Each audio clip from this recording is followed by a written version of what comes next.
Here is the Crescendo Music Education Podcast, episode 102.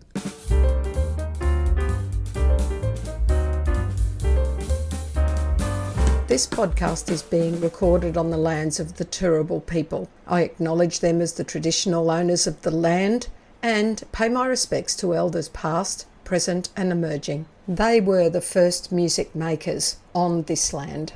And now for the second in our series, where Deb Bryden and I are going to look at each of our year levels and just have a chat about our favourite things from that specific time. So we're going to talk now about year one.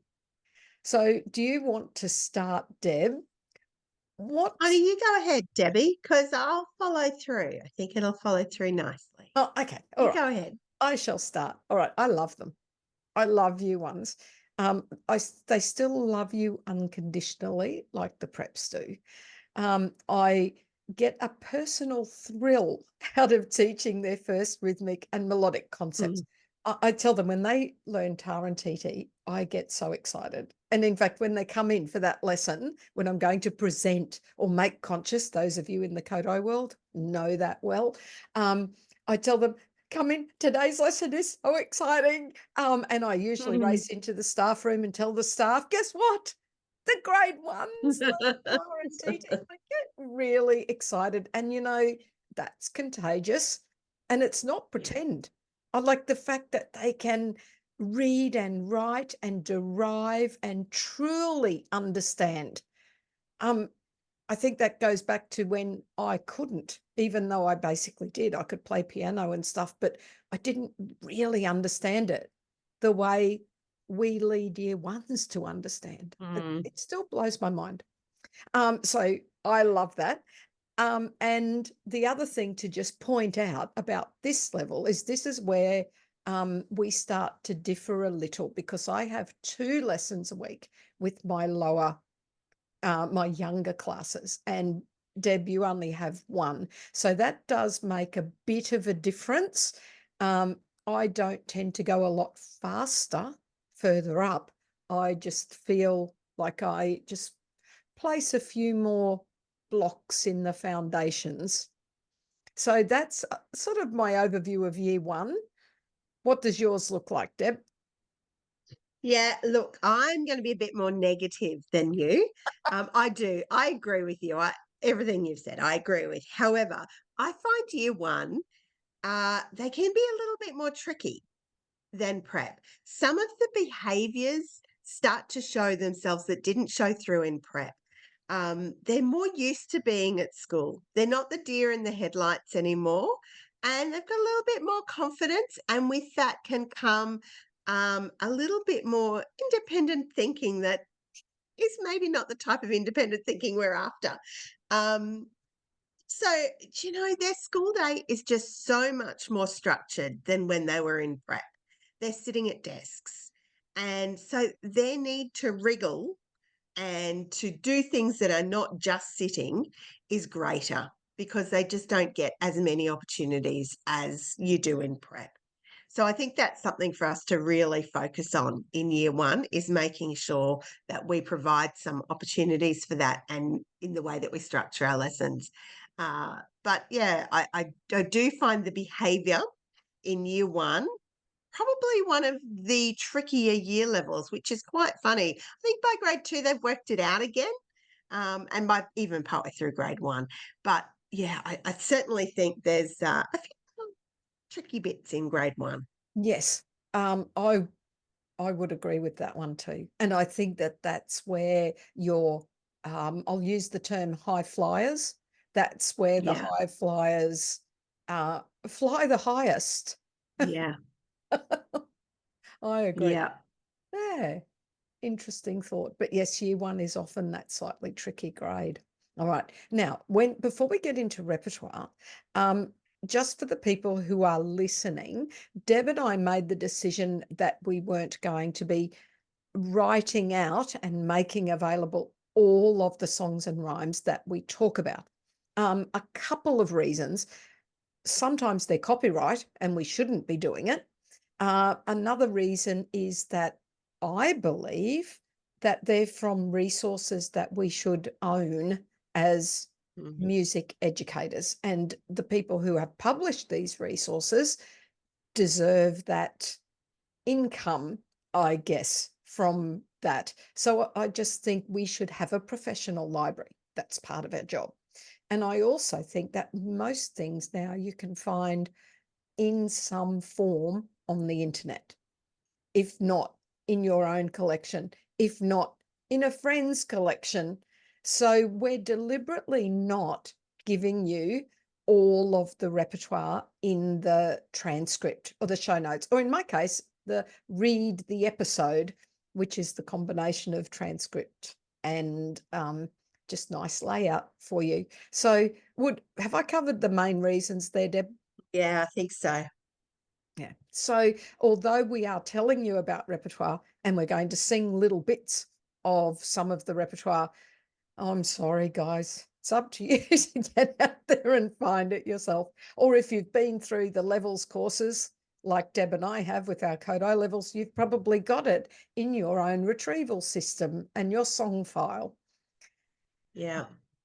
All right. So let's get going and talk about some good repertoire for teaching concepts that we cover in year one. Singing. Now, in a voice-based program, we're always looking for the good repertoire that helps us develop in-tune singing and pitch matching.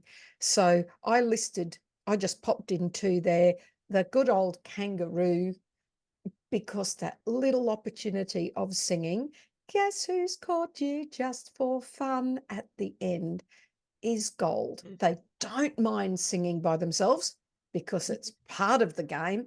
They want to be up. I just think for singing by themselves, it's beautiful. And we've got the whole group singing at the beginning, building up the confidence and the starting pitch. So it's just a great game. Lots of fun and wonderful for singing. The other one I love, and I know this is a Deb favorite too, is Charlie Over the Mhm. Ocean. Again, they want to be up. It's a lot more difficult, individual singing wise, because the individual sings the call and the class sings the response. So it's much more difficult, but it's a very good extension for singing by yourself and great for learning to match pitch. And I think there's lots of things you can do with Charlie as well. Mhm. Go fishing with Yeah. fish, and what creature did you catch, and all sorts of things. So they're probably my two favorites if we're talking specifically about singing. What about you? Yeah. Look, you stole my favorite, Charlie. Charlie is, my ultimate favorite. But yeah, I'm happy to choose other ones. Hey, hey, look at me. It's such a simple song, but I really love this for individual singing and creating an action on the beat and performing actions on the beat. So, so simple. Hey, hey, look at me. I am smiling, dancing, kicking, whatever. Can you see? Um, and it's just so easy, and they're happy to come out and sing that, and everyone else just sings it back, and does their action. I actually use that for assessment, as well. So it's such a super short song, perfect because it's only got two notes. I just love it. And my other favorite is Doggy Doggy, Where's Your Bone? And once again, it's got that little bit of individual singing, but it's gamified as well. So yeah, I love that one too. Yeah, lots. What about comparatives? We talked a lot about comparatives in prep, and that's, where they really Yeah. take on their own. However, we do need to continue it in grade one, and continue that language. One that I use is Heads and Shoulders. Simple song that they know, head, heads and shoulders, knees and toes. I had to think about which version I I do. know there's Um, two. Yeah. I know I like that version better because it's bit slower in fitting the words in. I just prefer it, but really it doesn't matter. Um, and I like to use that one, and we sing it faster, we sing it slower, we sing it louder, we sing it softer. We don't really do high and low with that one as much because it's got a little bit of a range already. But also inner hearing with that one. Skip out the word shoulders and keep singing the rest. Good fun for comparatives. What's your comparative favourite? And well, before I say that, you just touched on inner hearing. Oh, so, Yeah.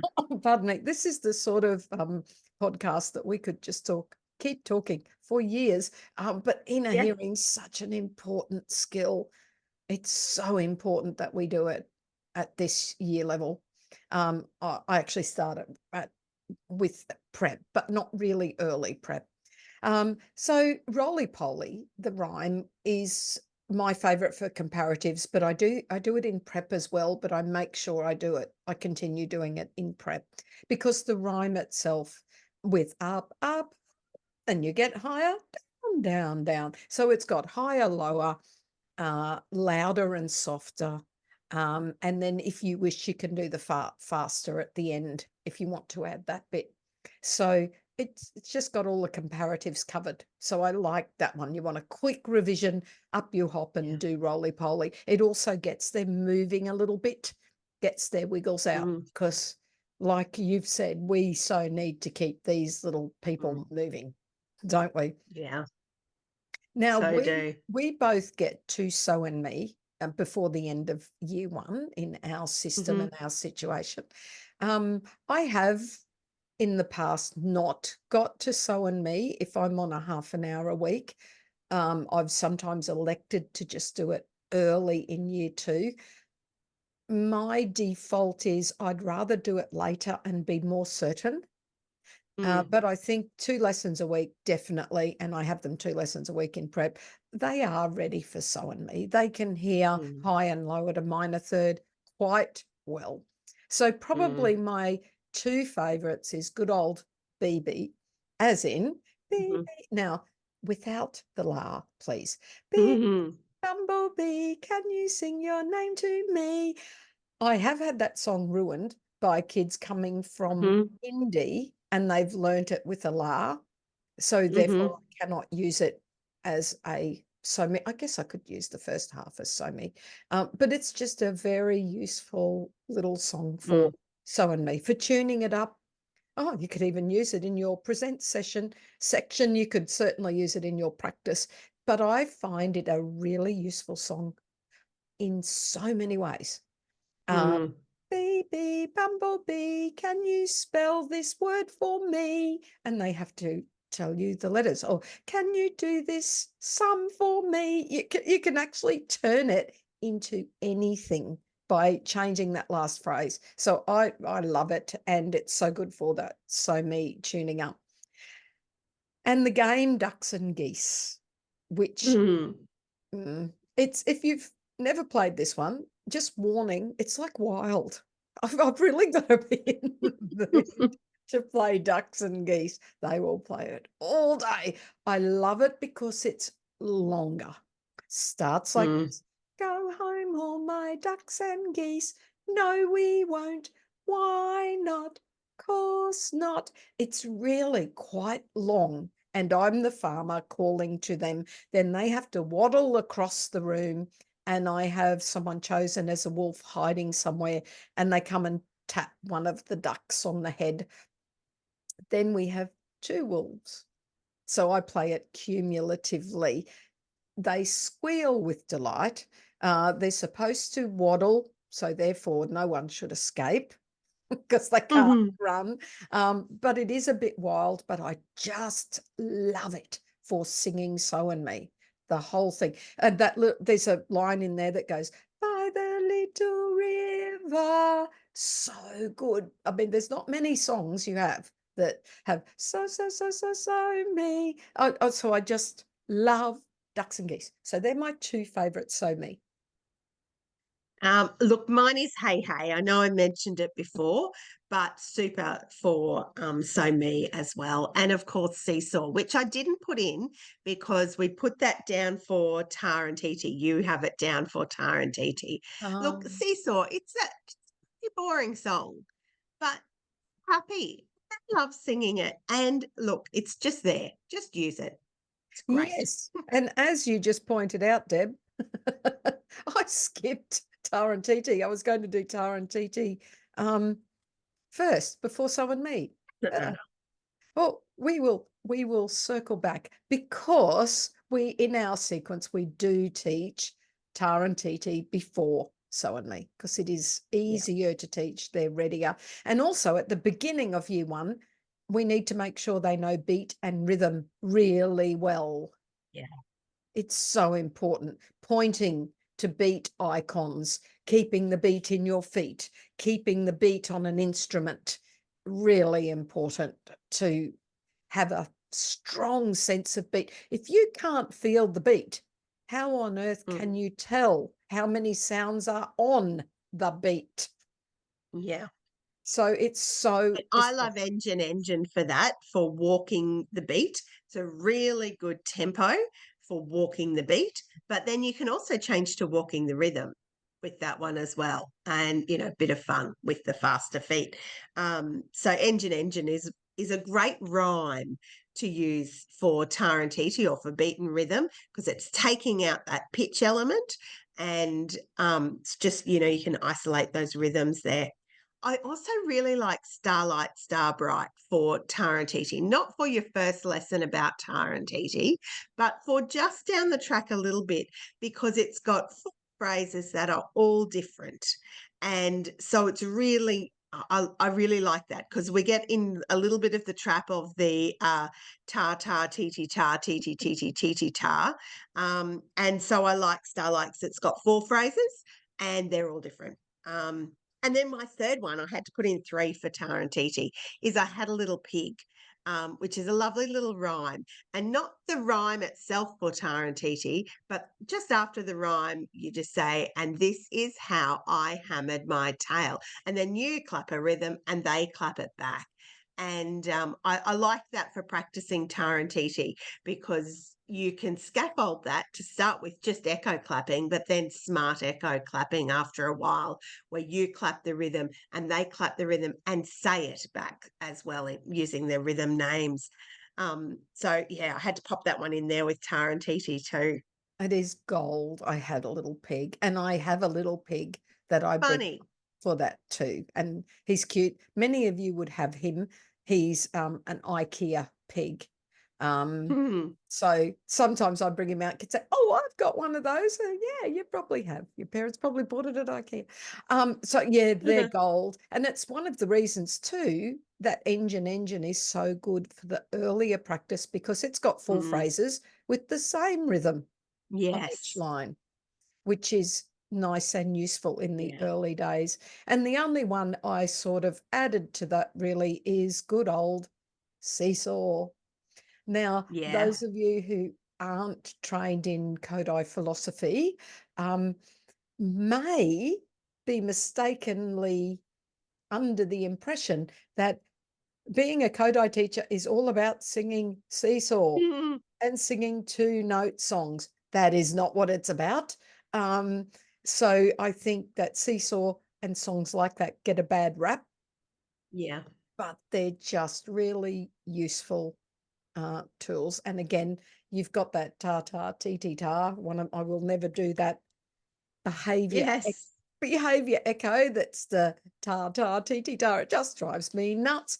But it is a very useful tar and titi song, also useful for so and me. So it's great to have those little songs that pull a double duty. You can actually Yeah, that's derive right. the whole thing in stick notation. You can put the whole thing on the staff. It's short, it's quick, it's useful. Yeah. Yeah. Yeah. And, let's not throw the baby out with the bathwater, just keep using it. It's good. And they're not sick of it, even if you are. Exactly. Now, by the end of year one, I do get to do rest. Now, I do find I need to reteach in year two after the big Yeah. break. I don't feel I get rest nice and firm by the end of Yeah. year one, but I have covered it.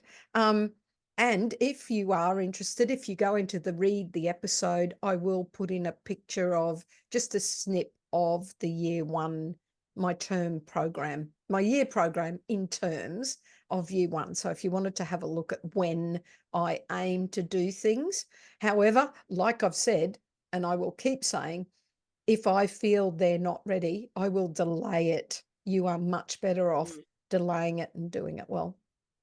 So for rest, I mean, I tend to sort of fall back on hot cross buns because it's pretty useful. There's a few other rest songs, but I quite like hot cross buns because we can blow on the bun when we've got time. Yeah. So hot cross buns, and that blowing doesn't make a sound, and it reinforces there's a bit of a gap there, which we will Mm. realize is a whole beat. So hot cross buns is useful when you're Mm. teaching rest.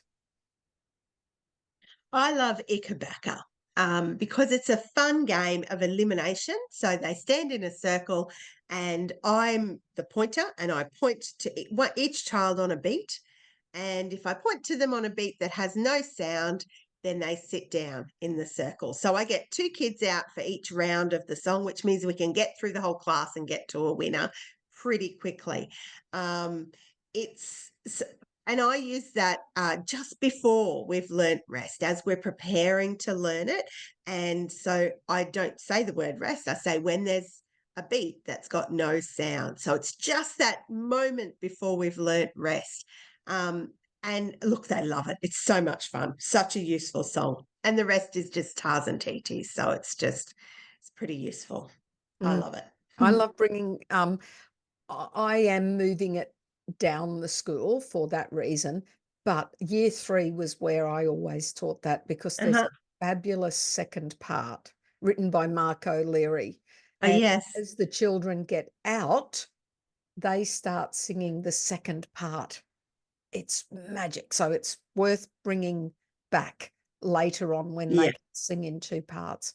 So yes, I've brought it down mainly through talking to you, Deb. I've brought it down lower down the school, but definitely it's going to stay in grade 3 and 4 as well for me, Mm. so that I can do that second part. Thanks, Mark O'Leary, if you're listening. Mm. Okay, other favorites. Okay. Look, you go. Well, I've put in hey hey because I just Oh, and I mentioned it twice. There you go. so obviously it's come out as our favorite. I love hey hey again. I use it for assessment like you do as well. Strange that, since we work out what we're doing together. Um, but I like doing different things with it. Like I have, in fact, I've just made some new ones, little stick figure cards, and we'll change. So the standard one I sing goes, hey, hey, look at me. I am singing, you can see. I know there's lots of different little endings, but I like changing it to, when they know it well, hey, hey, look at me. Can you make the shape you see? And then I start off with my own body, I'll do something, and they copy the way I'm standing. Then I've got the little cards with stick figures, and you can show them that, and they try and copy the stick figures. I remember lovely Debbie Wilson. Hello, Debbie Wilson. She showed me, she made some cards where she took photos of her Mm. students in different poses, and then they worked through there and they copied the pictures of the children. I could imagine that electronically. They would really love that. So I just find it's a good little song to have some Mm. fun with and be creative. So it's one of my Yeah. favorites. Yeah. I've already mentioned ducks and Uh, that's my favorite. yeah. And ickle Yes. ockle. Oh, games are so important. I think that we really should have a game sequence for over all of the years that we teach, so that we make sure we've got a logical Mm. sequence of games. We need circle games, partner games, all of the elimination games. And if you look at doing that like we would do a strategy for how we teach anything, have a sequence of Mm. games. But ickle ockle is, I just love it, finding a partner. And there's so many learnings. Like Yes. you have to, so the game, by the way, we walk in a circle, ickle ockle blue bottle fishes in the sea, if you want a partner please choose me, is the way I sing it. Then you drop hands, find a partner and hold both their hands. But every time you play, you need to get a different partner. And that's so difficult for the year ones. Mm. First, they Mhm. want the kids just right next to them. Then they want their friends. And then there are Mhm. girls that don't want boys, or someone doesn't want that person because they don't like them. They go, no, guys, we are all members of this class and we are all to be respected, and Mm. grab someone. I just think there's so Yeah. many messages that are positive about getting along with everyone. So it's one of my all-time favorite songs because of all those Yeah. subliminal messages. Yes, I love it. One of mine is a longer song, Down by the Bay, which is it's an echo song, down by the bay where the watermelons grow. And it's a different song. It's got different little tonalities in it, but it's funny as well. Um, have you ever seen a llama wearing pajamas? And, I just have a little PowerPoint to show the kids so they know what verse is coming up. They love it. They really love playing this game. Singing this song. Well, it's not really a game, but it's just got actions. Oh, okay. Do they create different actions for each of your No, endings? No. look, you could. You could. And I have in the past, but I don't know. You don't get time for everything. No, you sure don't. You sure don't. Look, that's given us a little bit of an overview. Then, like I said, there will be a little snippet of where we teach things, and we haven't covered everything. I mean, this is where we start looking at Presto Largo, and Mm, Piano Forte, and we talk about patterns, and there's all sorts of little bits and pieces. Instruments. We haven't really talked about instruments, and how we teach no. those. So we're not saying to all those listeners out there, we've just told you everything about our grade 1 program, No. but hopefully there's a few cool Highlights. highlights. Yeah, the highlights of year 1. Yeah. So anything else to add, Deb, or will we leave year 1 and then I'll be back to chat to you The about. only thing I thought about is also this is where I start doing some actual writing with paper and pen as well, some more booklet work. And, when you're learning Tarantiti, it's great to practice it in 1,000 different ways with paddle pop sticks and with, drawing on whiteboards and all sorts of things. But I think it's also important to get out the real physical pencil and paper and draw it. And when you're doing So and Me, to actually draw it on a staff as well. I think that's important to get some actual writing in there. Just super short things that take 5 minutes, but building up those skills that we want later. Could not agree more. Deb, it's been so lovely talking to you about year 1. I will talk to you again soon about year 2. Bye. Thanks. Bye. As we know, laughter relieves stress. Don't lose sight of the funny side of life. I just sold my homing pigeon on eBay for the 22nd time. Thank you so much for watching our Crescendo Music Education podcast. For more information about all things Crescendo, including membership and music education resources, visit us at crescendo.com.au. Don't forget to like and subscribe